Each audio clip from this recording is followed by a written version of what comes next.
महाराजा सूरजमल विश्वविद्यालय भरतपुर के निर्धारित बीए तृतीय वर्ष के पाठ्यक्रम में गीता का दूसरा और तीसरा चौथा अध्याय लगा हुआ है। दूसरे अध्याय के 20 श्लोकों का पाठ और व्याख्या उसकी हम कर चुके हैं। अब 21वें श्लोक का पाठ करेंगे और उसकी व्याख्या भी। 21वां श्लोक इस प्रकार है। वेदा विनाशिनं नित्यं य एन मज अव्ययम् कथं स पुरुषः पार्थ कथं घातयति हन्तिकम्। वेदा विनाशिनं नित्यम, जो विकार रहित है वो अविनाशी है, नित्य है। जो इस बात को जानता है उसमें किसी भी प्रकार का जो षड्भाव विकार होते हैं, जायते, म्रियते, अस्ति, विपरिणमते, वर्धते, अपक्षीयते, ये जो भाव विकार हैं, रोग आदि से उत्पन्न जो दुर्बलता है, क्षीणता है, इन सब विकारों से जो रहित है, अज है। अज का अर्थ है जन्म रहित है। जन्म का अर्थ है उत्पत्ति। किन्हीं तत्वों से मिलकर के जो स्वरूप में आते हैं, जिनकी आकृति होती है, जो आकार ग्रहण करते हैं और साकार होते हैं, वे जन्म युक्त कहलाते हैं और इसके विपरीत जन्म रहित है। इसलिए आत्मा जन्म रहित है, क्योंकि उसका किसी भी तत्व से निर्मिति नहीं हुई है, निर्माण नहीं हुआ है, उत्पत्ति नहीं हुई है, उसमें किसी प्रकार का कोई परिवर्तन नहीं होता। इसलिए उसको अज कहते हैं, जन्म रहित। और अव्यय, अपक्षय रूप इत्यादि विकार भी उसमें नहीं होते, क्षीणता भी नहीं होती, किसी प्रकार का ह्रास और वृद्धि भी उसमें नहीं होती। वह आत्मतत्व का ज्ञाता अधिकारी पुरुष किसको मार सकता है और कैसे किसको मरवा सकता है? अर्थात वह किसी भी प्रकार से हनन क्रिया का ना तो उपाय सोच सकता है, न वो हनन क्रिया को सार्थक कर सकता है, और किसी मारने वाले को भी नियुक्त वह नहीं कर सकता। अभिप्राय यह है कि वह किसी न किसी को किसी प्रकार भी मारता है और न किसी प्रकार को किसी भी प्रकार का मरवाता है। इन दोनों बातों में किम और कथम शब्द जो हैं आक्षेप के बोधक हैं, क्योंकि प्रश्न के अर्थ में यहाँ इनका प्रयोग संभव नहीं है। कथम स पुरुषः पार्थ कम घातयति हन्तिकम् श्लोक में जो आया है, निर्विकारता रूप हेतु का तात्पर्य सभी कर्मों का प्रतिषेध करने में समान है। इससे इस प्रकरण का अर्थ भगवान को यही इष्ट है कि आत्म तत्ववेत्ता किसी भी कर्म का करने वाला नहीं होता। अर्थात आत्मा किसी भी प्रकार से कोई कर्म न तो करता है और न ही करवाता है।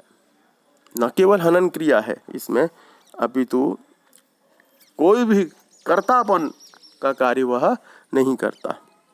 अर्थात आत्मा किसी को भी किसी प्रकार भी मारने या मरवाने वाला नहीं हो सकता। यह बतलाने के लिए ही यहाँ किम और कथम शब्द है। प्रश्न के उद्देश्य से यहाँ पर किम और कथम का कथन नहीं किया गया है। अर्थात ज्ञानी केवल हनन क्रिया का ही कर्ता और कर्म नहीं हो सकता।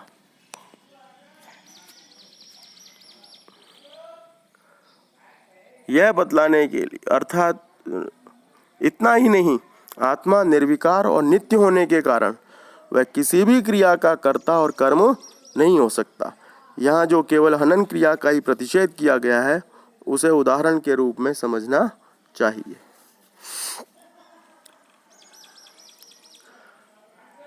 अब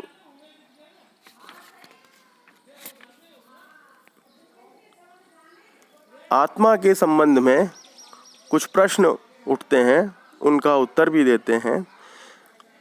क्योंकि आत्मा स्वयं ही जानने वाला है। देह आदि जो संघात में जड़ होने के कारण ज्ञातापन हो ही नहीं सकता।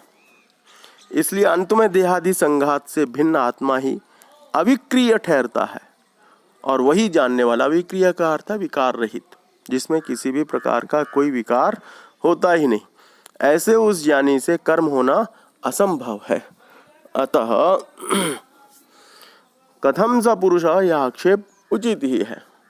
जैसे वास्तव में निर्विकार होने पर भी आत्मा, बुद्धि वृत्ति और आत्मा का भेद ज्ञान न रहने के कारण अविद्या के संबंध से बुद्धि आदि इंद्रियों द्वारा ग्रहण किए गए शब्दादि विषयों का ग्रहण करने वाला स्वीकार कर लिया जाता है, ऐसे ही आत्म अनात्म विषयक विवेक ज्ञान रूप जो बुद्धि वृत्ति है, जिसे विद्या कहते हैं, वह यद्यपि असद रूप है तो भी उसके संबंध से वास्तव में जो अविकारी है, ऐसा आत्मा ही विद्वान कहा जाता है।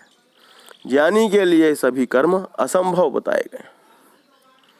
इस कारण भगवान का यह निश्चय समझा जाता है कि शास्त्र द्वारा जिन कर्मों का विधान किया गया है, वे सब अज्ञानियों के लिए विहित हैं।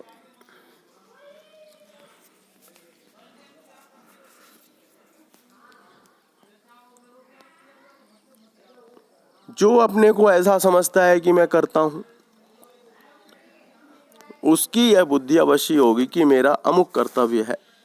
उस बुद्धि की अपेक्षा से वह कर्मों का अधिकारी होता है। इसी से उसके लिए कर्म है। और उभौ तौ न विजानीतः, इस वचन के अनुसार वही अज्ञानी है, वो जानता नहीं है। आत्मा को निर्विकार जानने वाले विशिष्ट विद्वान का और मुमुक्षु का भी सर्व कर्म संन्यास में ही अधिकार है। जैसे अहंकार से मोहित हुआ ज्ञानी मैं करता हूँ ऐसे मानता हूँ, तत्ववेत्ता मैं नहीं करता ऐसे मानता है, तथा सब कर्मों को मन से त्याग कर रहता है। इस प्रकार आत्मा के विषय में वही बात कही है कि वेदा विनाशिनं नित्यम य एनम अजम अव्ययम। जो इस आत्मा को नित्य, अविनाशी, अज, अव्यय समझता है, जानता है और उसी रूप में मानता है, व्यवहार करता है। कथम सा पुरुष, हे पार्थ, वह व्यक्ति, वह पुरुष, वह आत्मा कम घातयति हन्ति कम, किसको मार सकता है और किसको मरवा सकता है। यही इसका मूल अभिप्राय